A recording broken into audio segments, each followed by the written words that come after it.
The video begins innocently enough, a college professor lecturing in front of a class. But within moments, the tone shifts dramatically as he spots Barron Trump's cross necklace and smirks. "Nice jewelry," he sneers, his voice dripping with sarcasm. "I didn't realize we were in the Middle Ages." The class falls silent. Some students shift uncomfortably, while others record the moment on their phones. The professor, oblivious to the backlash brewing, continues his mocking commentary, not realizing his career is about to implode. Within hours, the clip spreads like wildfire across social media. Conservatives, Christians, and even neutral observers express outrage at the professor's blatant disrespect. "This isn't about politics, it's about basic decency," one Twitter user writes. The hashtag #FireTheProfessor trends worldwide as demands for accountability grow. The university's inbox floods with angry emails, and news outlets pick up the story. The professor, who once enjoyed academic immunity, now faces the court of public opinion, and the verdict is brutal. The institution, known for its liberal leanings, shocks everyone by acting with unprecedented speed. Just 48 hours after the video surfaces, an official statement is released. The professor's comments were unacceptable and do not reflect our values. Effective immediately, he is no longer employed here. The decision sends shockwaves through academia. Some cheer the move as long overdue accountability, while others warn of a dangerous precedent. Where's the line between free speech and harassment? One commentator asks. Amid the chaos, Barron Trump remains silent.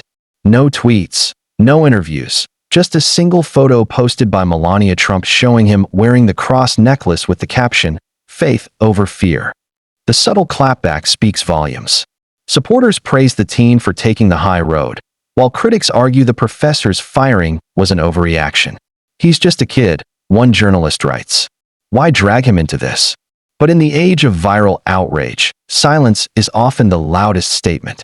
Facing unemployment and public scorn, the professor releases a tearful apology video. "I never meant to offend anyone," he claims. "It was a poor attempt at humor." But the internet isn't forgiving. Memes mocking his downfall flood Reddit, and conservative pundits label him a victim of his own arrogance. Even liberal allies distance themselves, calling his comments indefensible. The apology does little to quell the storm. His reputation is already in ruins. The incident reignites the debate over cancel culture. Was the firing justified, or was it mob justice? "This is why people hate academia," argues a Fox News host. "One joke, and your life is over." Meanwhile, progressives counter that mocking a child's faith crosses a line. "Accountability isn't cancellation," insists a CNN panelist. The divide grows wider, with no middle ground in sight. Donald Trump Jr. tweets a cryptic message, "Karma's a faster worker than HR." Ivanka shares a Bible verse about humility. The Trump family's unified, yet understated, response fuels speculation. Are they letting the incident speak for itself, or is there more to come? Political analysts dissect every word, but the Trumps remain characteristically unpredictable. Social media becomes a battleground. Memes mocking the professor go viral, while others defend him as a casualty of extremism. TikTok users stitch the clip with dramatic soundtracks, amassing millions of views. Meanwhile, religious groups organize boycotts against the university, demanding stricter policies on respecting faith. The digital war shows no signs of slowing. Conspiracy theories emerge. Was the professor set up? Some claim the video was selectively edited, while others allege Barron was planted in the class to provoke a reaction. The university denies any conspiracy, but the rumors persist. "This reeks of a trap," tweets a prominent conservative influencer. The lack of full context only deepens the mystery. Professor's nationwide voice concerns. "If we can't joke, what's next?" asks a tenured lecturer. Universities issue vague statements about respectful discourse, but no one feels safe. Conservative students cheer, while liberal educators fear a chilling effect. The incident becomes a case study in the tension between free speech and sensitivity. The clash highlights America's ongoing culture war. "Christian symbols are now political," declares a pastor. Secular groups argue the cross necklace was a deliberate provocation. The debate spills into Congress, with lawmakers drafting bills to protect religious expression on campuses. The line between faith and politics blurs further. Child psychologists weigh in. Public humiliation at 17 can be traumatic. Supporters launch #PrayForBarron, while critics accuse the Trumps of exploiting the incident. Barron's school releases a statement condemning bullying, but the damage is done. The teen's privacy is shattered, and his future interactions will forever be scrutinized. With his career in shambles, the professor contemplates legal action. "I was fired without due process," he tells a reporter. But legal experts doubt his chances. "Private universities can terminate for PR reasons," one explains. His name is now synonymous with scandal, and rebuilding seems impossible. Conservative outlets pounce. Where's the outrage when Christians are mocked? They list past incidents where liberals defended offensive speech, contrasting the double standard. The narrative gains traction, further polarizing the discourse.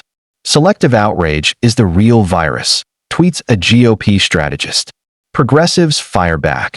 "Remember when Trump mocked a disabled reporter?" They accuse conservatives of weaponizing victimhood. The cycle of whataboutism drowns out meaningful dialogue. Both sides dig in, ensuring the feud will rage on. The internet immortalizes the moment. Cross-checkmate, instant karma professor, and Barron's revenge memes dominate. Even apolitical users join the fun, reducing the scandal to a punchline. The professor's face becomes a symbol of hubris meeting downfall. Enrollment drops as donors threaten to pull funding. The administration scrambles to repair its image, announcing sensitivity training for staff. But the stain lingers. "They sacrificed a professor to save face," critiques a journalist. The long-term reputational damage is undeniable. First Amendment lawyers debate. Could the professor sue for wrongful termination? Legal analysts are split. His comments weren't protected speech if they created a hostile environment, argues one. The case could set a precedent for academic free speech if it goes to court. Critics blame the media for fanning the flames. "They turned a classroom remark into a national crisis," says a media watchdog. Outlets profit from the clicks, ensuring the story stays alive. The cycle of outrage proves lucrative and destructive. International press covers the saga. "Only in America," muses a BBC anchor. European commentators mock U.S. hypersensitivity, while Middle Eastern media frame it as a win for religious respect. The incident becomes a Rorschach test for global values. The class becomes infamous. Students report bullying for both supporting and condemning the professor. "Our education was hijacked by drama," laments one. The university offers counseling, but the scars remain. Polls show a near-even split. 49% say the firing was justified, 51% call it excessive. The divide mirrors political affiliations, proving America's unbridgeable rift. "We're not just disagreeing. We're living in different realities," summarizes a sociologist. Ethicists urge reflection. When does accountability become persecution?